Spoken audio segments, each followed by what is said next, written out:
बिस्मिल्लाहिर्रहमानिर्रहीम। अस्सलाम वालेकुम। वॉइस लर्निंग में आपको एक बार फिर खुश आमदीद कहते हैं। स्टूडेंट्स, आज की क्लास में हम एक ऐसी चीज़ डिस्कस करने जाएंगे जो कि बहुत कम डिस्कस होती है। आपने वीडियो के थंबनेल से ही अंदाज़ा लगा लिया होगा कि एक्चुअल हम बात किस चीज़ की करने जा रहे हैं। स्टूडेंट्स, जैसा कि आपको मालूम है कि एक लॉ आप बार बार एक इक्वेशन प्रूव करते हैं, P V is equals to the N R T. अच्छा, इसके अंदर आपने कुछ चीज़ें ऑलरेडी डिस्कस कर रखी होंगी कि P V is equals to the N R T, और जब आपको इक्वेशन सॉल्व कराई गई होगी तो इसमें आर को एज अ कांस्टेंट बता दिया गया होगा और फिर आपसे ये कहा गया होगा कि ये जो R है ये जनरल गैस कांस्टेंट है। अमूमन बहुत सारी चीज़ें और बहुत सारे क्वेश्चन यहीं आके ख़त्म हो जाते हैं कि ये जनरल गैस कांस्टेंट है और इसके अलावा कुछ नहीं। लेकिन स्टूडेंट्स, एक बात हमेशा याद रखिएगा कि हर कांस्टेंट का कोई ना कोई वैल्यू ज़रूर होता है, हर कांस्टेंट का कोई ना कोई रीज़न ज़रूर होता है और हर कांस्टेंट की कोई ना कोई एक प्रॉपर एक्सप्लेनेशन ज़रूर होती है।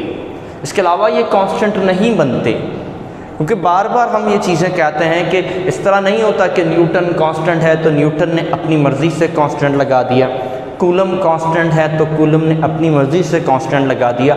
ऐसा नहीं होता, बल्कि एक प्रॉपर कैलकुलेशन होती है, एक प्रॉपर उसकी डेफिनेशन होती है, एक प्रॉपर उसका रीज़न होता है। तो अब एक काम करते हैं कि आज का जो हमारा टॉपिक है उसमें हम सिर्फ यही डिफ़ाइन करने जाएंगे कि एक्चुअली ये आर है क्या। सो सबसे पहले तो एक काम करते हैं कि हम इसमें एक इस चीज़ को क्लियर कर लेते हैं कि ये हमारे पास पी वी क्या है। सो अगर मैं देखूं तो आपके पास फॉर्मूला जो है वो किस चीज़ के लिए ड्राइव करने जा रहे हैं, पी एंड वी के लिए।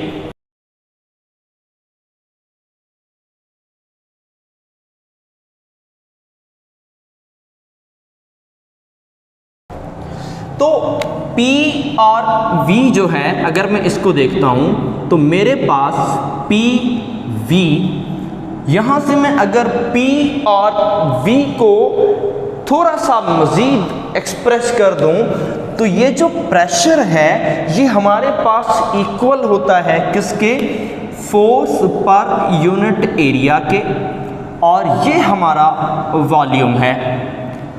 अगर मैं इनका यूनिट लिखता हूं तो यहां पर मुझे मिलेगा, इस फोर्स का यूनिट मिलेगा न्यूटन, XA का यानी एरिया का यूनिट मिलेगा मीटर स्क्वायर, और वॉल्यूम का यूनिट मिलेगा मीटर क्यूब। स्टूडेंट्स, देखते हैं कि यहाँ पर ये जो स्क्वायर है ये इसके क्यूब के साथ कैंसिल होगा और इसके ऊपर 1 पावर बच जाएगा। इसका मतलब ये होगा कि ये जो पी वी का हमारे पास जो यूनिट आया है वो एक्चुअली आया है न्यूटन मीटर। सो आप ये बात भी अच्छी तरह जानते हैं कि जो न्यूटन मीटर है वो एक्चुअली किसका यूनिट है। अब आपने इसको ज़रा डिफ़ाइन करना है, तो अगर इसको डिफ़ाइन करने जाएं तो आप सब लोगों को पता है कि जो न्यूटन मीटर है वो एक्चुअली वर्क डन का यूनिट है। तो फिर एक काम ये करते हैं कि हम अब इस बात से ये बात क्लियर होती है कि जो P मल्टीप्लाई बाय V है वो एक्चुअली वर्क डन है। ठीक है, वर्क डन यानी कि W है। तो अब पहले तो हमें ये क्लियर करना था कि ये पी वी क्या है। अब स्टूडेंट्स, हम थोड़ा सा आगे चलते हैं तो ताकि इस अगली स्क्रीन पर हम ये क्लियर कर सकें कि आपके पास ये P V is equal to N R T कैसे आया।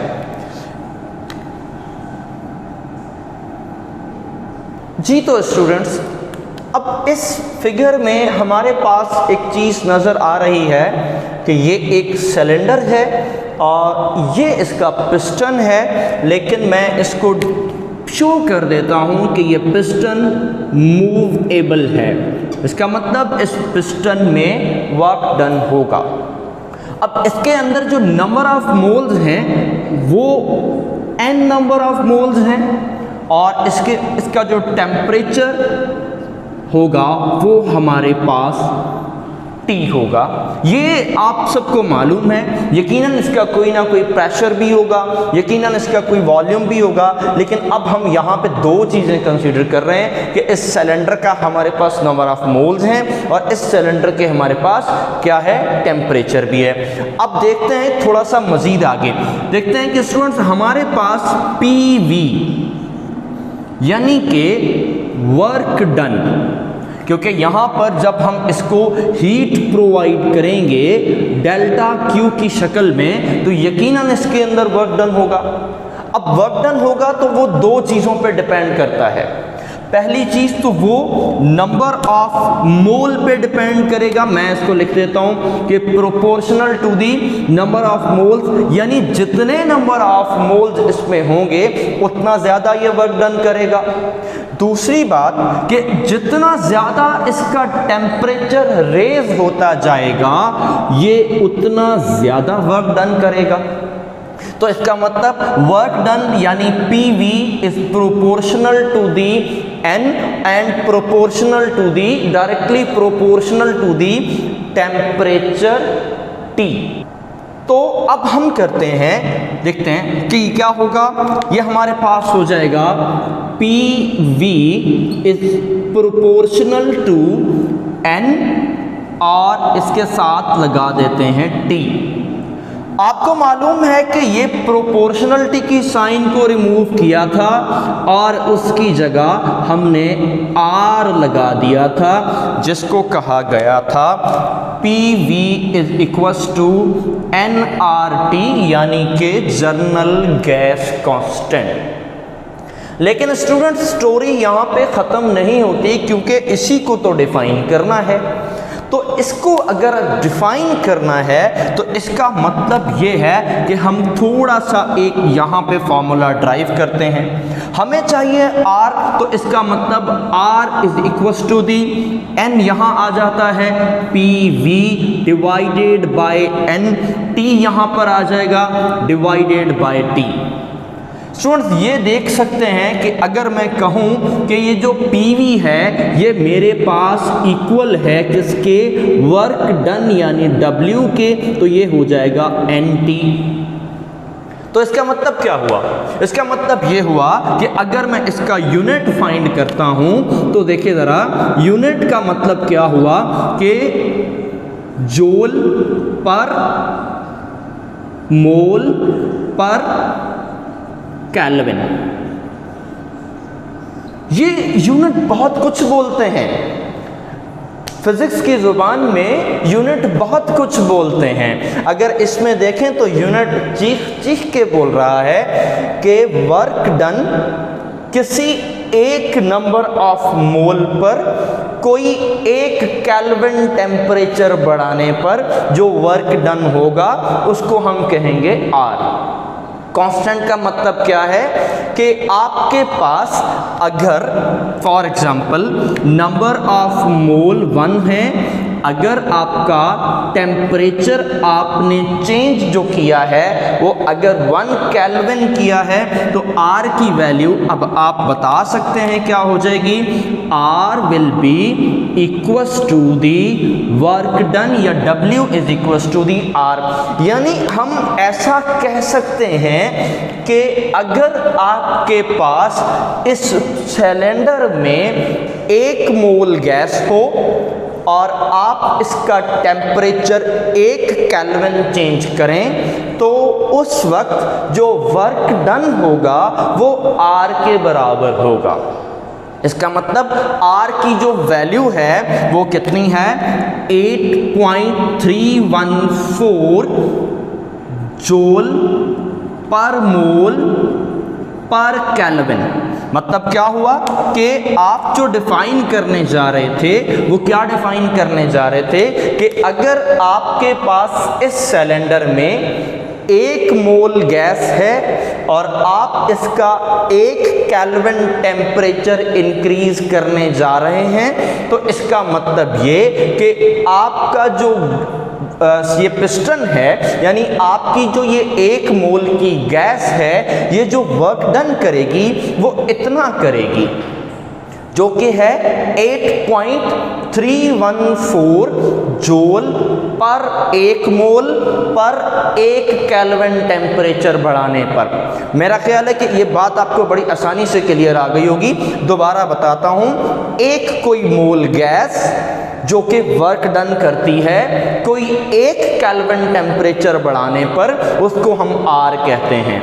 और फॉर एग्जाम्पल हम यहाँ पर आते हैं, थोड़ा सा जगह हमारे पास थोड़ी शायद कम है, तो इसलिए हम थोड़ा सा जुगाड़ लगा लेते हैं। तो देखते हैं कि हमारे पास अगर W बराबर है nRT के, तो इसका मतलब ये हुआ कि अगर मेरे पास नंबर ऑफ मोल्स 2 होते और केल्विन टेम्परेचर में 1 बढ़ाता, यानी n इज इक्वल्स टू 2 और टेम्परेचर में 1 केल्विन बढ़ाता, तो मुझे जो वर्क डन मिलता वो किसके इक्वल मिलता?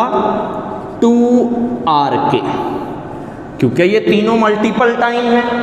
अगर ऐसा होता कि मेरे पास जो फॉर्मूला है वो RT है और मैं टेम्परेचर 2 केल्विन बढ़ा देता, यानी कि यहाँ पर n मेरे पास 1 मोल रहता और मैं टेम्परेचर 2 मोल केल्विन बढ़ा देता, तो अब जो मेरे पास वर्क डन होता वो क्या होता? अगेन n की वैल्यू 1, t की वैल्यू 2, फिर मेरे पास 2R होता। तो स्टूडेंट्स ये थी हमारे पास R की वैल्यू। स्टूडेंट्स एक आखिरी चीज बताता चलो, जरा गौर से सुनिएगा। 1 मोल गैस है, ये केमिस्ट्री का टच दे रहा हूं, अगला लेक्चर इसी पे ही बनने वाला है, तो लेकिन थोड़ा सा टच देता हूं कि आपके पास 1 मोल गैस है, इसका मतलब आपके पास 1 मोल अगर गैस है, मैं यहाँ पे अगर मेंशन कर दूं, मेरे पास जगह है कि अगर मेरे पास 1 मोल गैस है, इसका मतलब यह है कि मेरे पास 6.02 एक्सपोनेंट 10⁻23 मॉलिक्यूल्स मौजूद हैं। इसका मतलब यह है कि मेरे पास इस सिलेंडर में अगर 1 मोल गैस है, तो दूसरी जुबान में मैं ये कह सकता हूं कि मेरे पास 6.02 इंटू 10⁻23 मॉलिक्यूल मिलकर 1 मोल बना रहे हैं। मतलब ये हुआ कि इतने मॉलिक्यूल जब मिलेंगे, यानी इतने मॉलिक्यूल अगर सिलेंडर में होंगे और आप उनका 1 केल्विन टेम्परेचर बढ़ाओगे, तो आपको जो वर्क डन मिलेगा वो R मिलेगा। तो ये बात मेरा ख्याल है क्लियर है। अगला जो लेक्चर होगा उसमें हम ये डिस्कस करेंगे कि 1 मॉलिक्यूल जो है वो वर्क डन कितना करेगा, ये हमारा अगला लेक्चर होगा।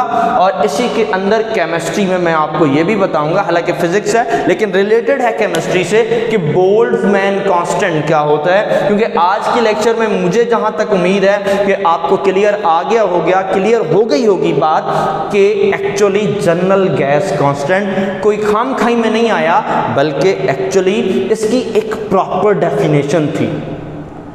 आई थिंक आपको अगर वीडियो अच्छी लगी है तो बेटा यकीनन, और बेटा नहीं, जो मेरे कोलीग्स हैं, जो मेरे दोस्त हैं, जो वीडियोस को देखते हैं, इस चैनल को लाइक कर दीजिएगा, सब्सक्राइब कर दीजिएगा और वीडियो को लाइक कर दें, आगे तक शेयर कर दें जितना हो सकता है, और थंबनेल का बटन ज़रूर दबा दीजिएगा, क्योंकि इसके बाद बहुत सारी वीडियोस आपके पास इसी तरह की टिपिकल आने वाली हैं। सो जब तक के लिए अपना ख्याल रखिएगा। अल्लाह हाफिज़ व नासिर।